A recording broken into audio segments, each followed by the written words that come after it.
The NBN is coming, but will they break it before we even get it? Windows tablets, are they a victim of their own success?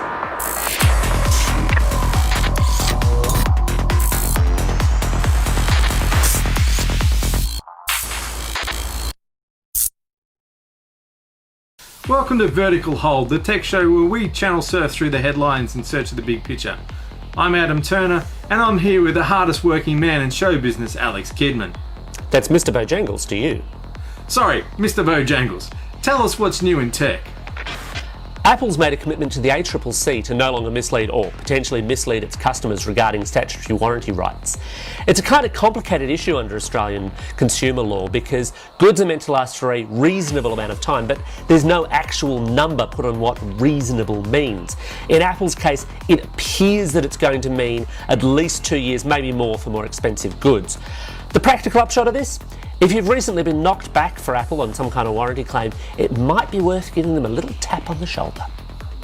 The long-awaited strategic review of the national broadband network has finally been released, and it's not good news for everyone.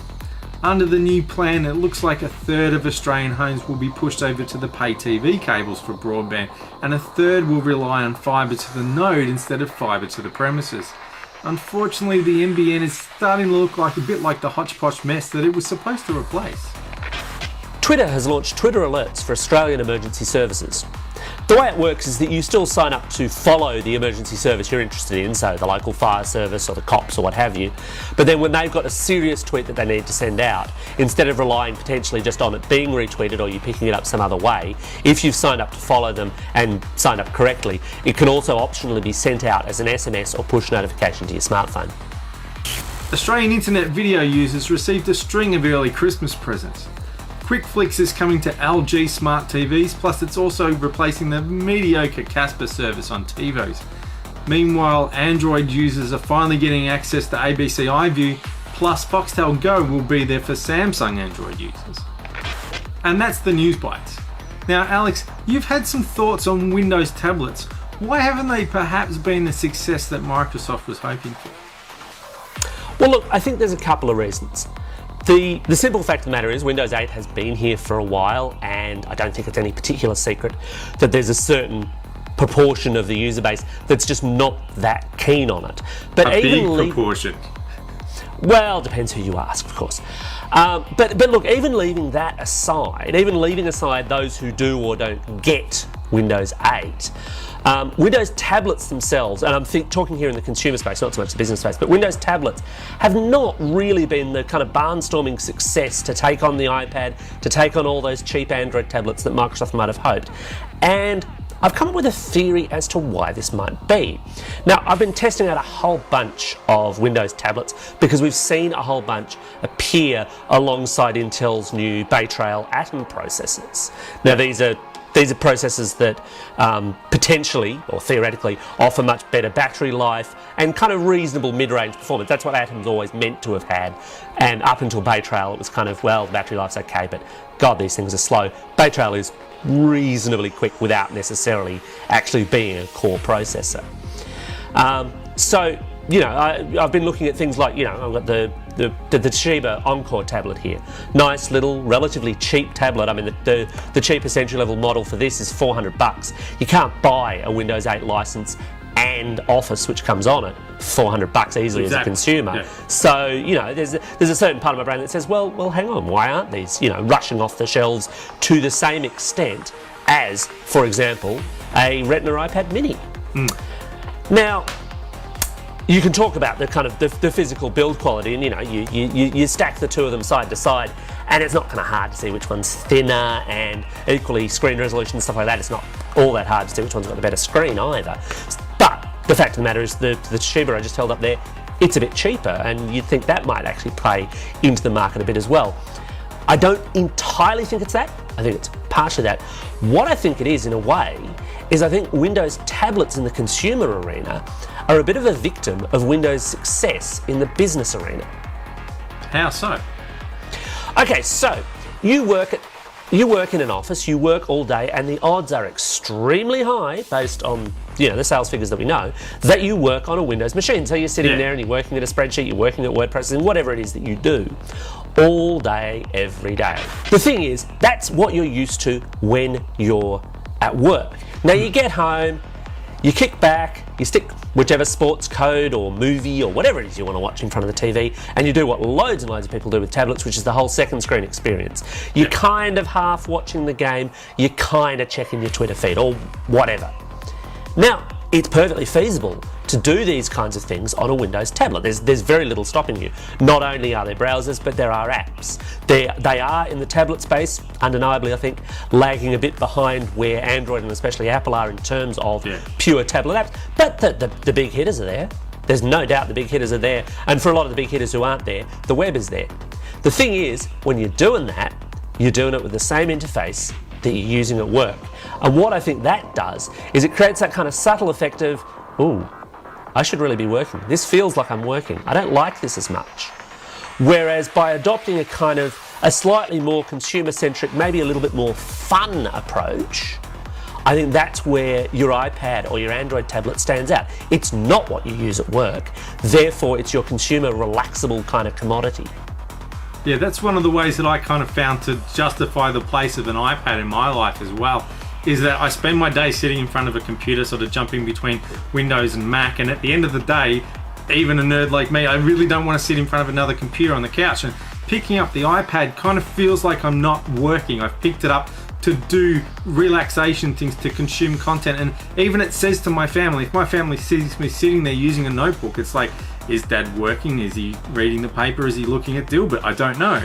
But when they see Dad with the iPad, this is kind of like the little flag that goes up that says Dad's off the clock. So you're right, it's almost like a psychological thing that says this is not a work machine. Windows is work and a tablet is not. And so having a different interface helps reinforce that a bit. Yeah, and I mean, the thing is, an awful lot of the marketing around these, and I mean, you look at the hundreds of millions of dollars, for example, that Microsoft's thrown into Surface, and the second generation Surface machines, at a hardware level, seem quite nice. But you look at all the marketing around and it's like, you can be productive. Well, sorry Microsoft, I kind of think part of the reason why these things might not have been grabbing quite as much market share from Apple and from, well, mostly Samsung, if the sales figures are to be believed on the Android side. Part of that reason is I think people don't necessarily want to be thinking, ooh, Excel spreadsheet. Not so much. Now, Adam, you've been having some thoughts about the NBN strategic review and what it suggests the future of the NBN is going to be? Yeah, it got a lot of attention. It was interesting that a lot of people wasn't quite what they were hoping for, but you really need to dig through the fine print. That probably the headline item in the strategic review is that they want to take a third of Australian homes and put them on the pay TV cables. So even if you live in a street where they have the Telstra or the Optus cable, but they said no bugger off, you can't connect, they've got to come back and connect everybody up. So this is going to double, if not triple, the number of people on these cables.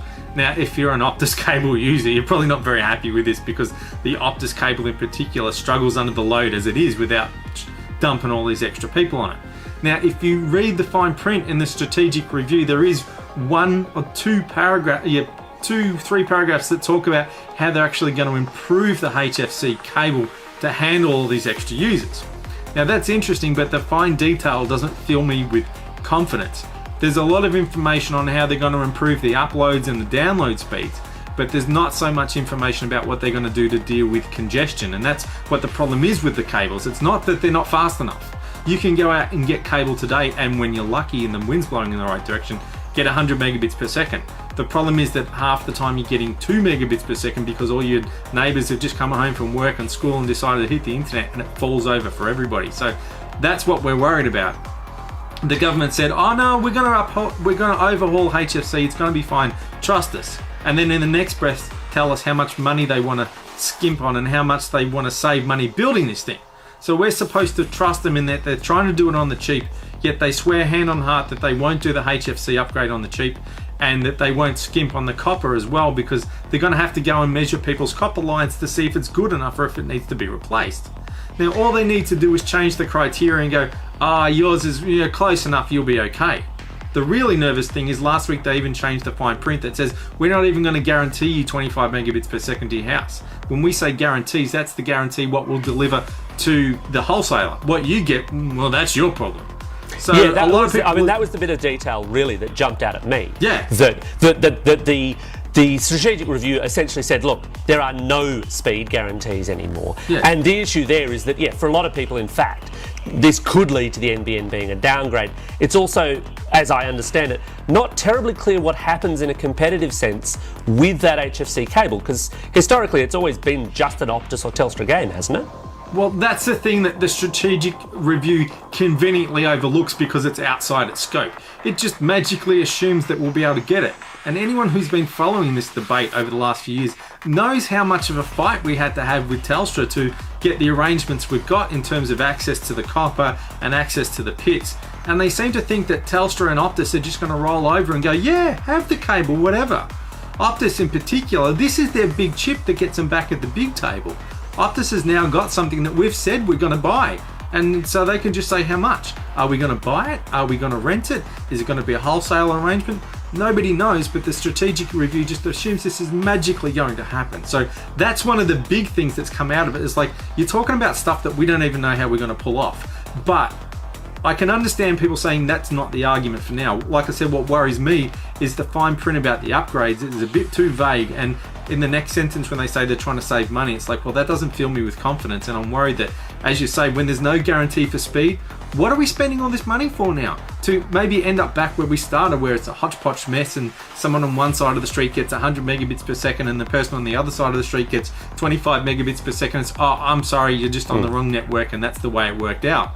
The whole point of the NBN was to get rid of that level playing field. Everybody gets the same thing and we start again. And that seems to have been totally lost. Yeah, I mean, I found it interesting. Simon Hackett, who's now on the NBN board, ex-Internode, and I mean, definitively the guy has form in the Australian internet industry. He's a big get for, in fact, the NBN board. An excellent person to sit on that board. I found it interesting in his post defending HFC that even he was still commenting, look, fibre to the premises is still the ideal endpoint. Fibre to the premises is where we still should be heading. And the strategic review essentially said, look, fibre to the premises is doable, it's slower than they thought it would be, and it will cost more money. But I've got to admit, I'm not filled with confidence by this idea that we're paying $40 billion for a network which apparently may only be good for 5 years after it's finished, although I've heard varying reports about whether or not that quote was meant to be during this 10-year period it's going to be built or 5 years afterwards. But either way, it's not good.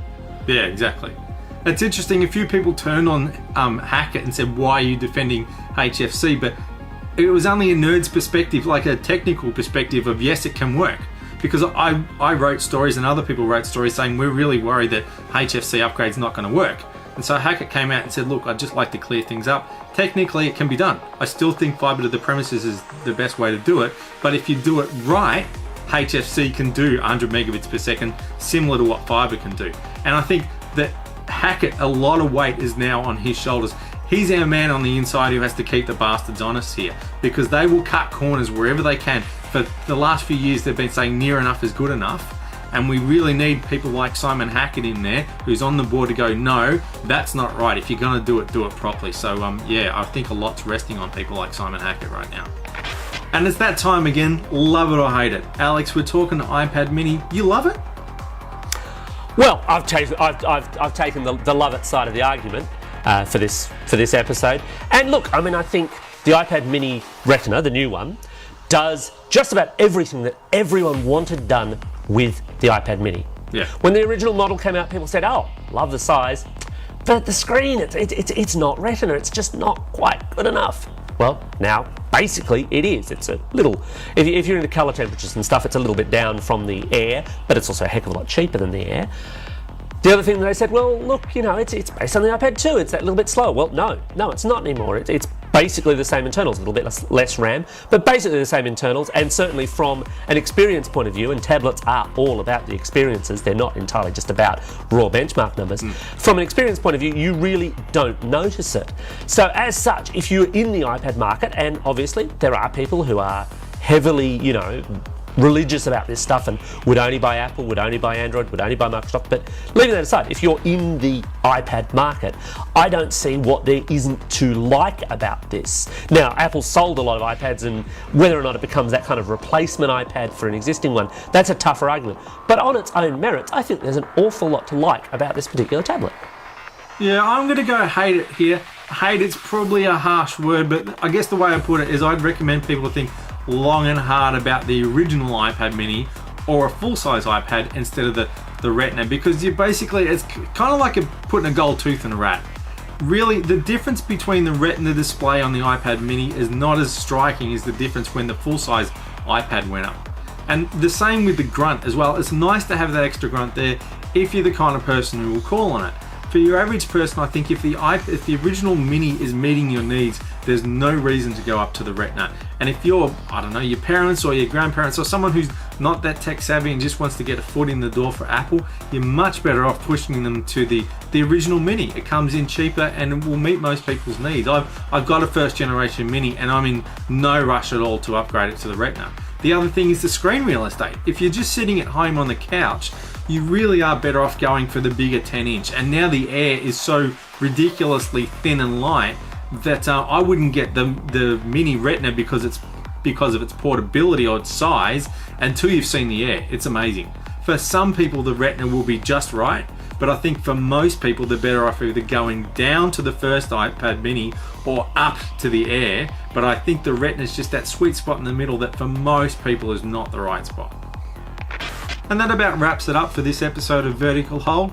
Thanks for joining us and have a great festive season. And we'll see you in the new year.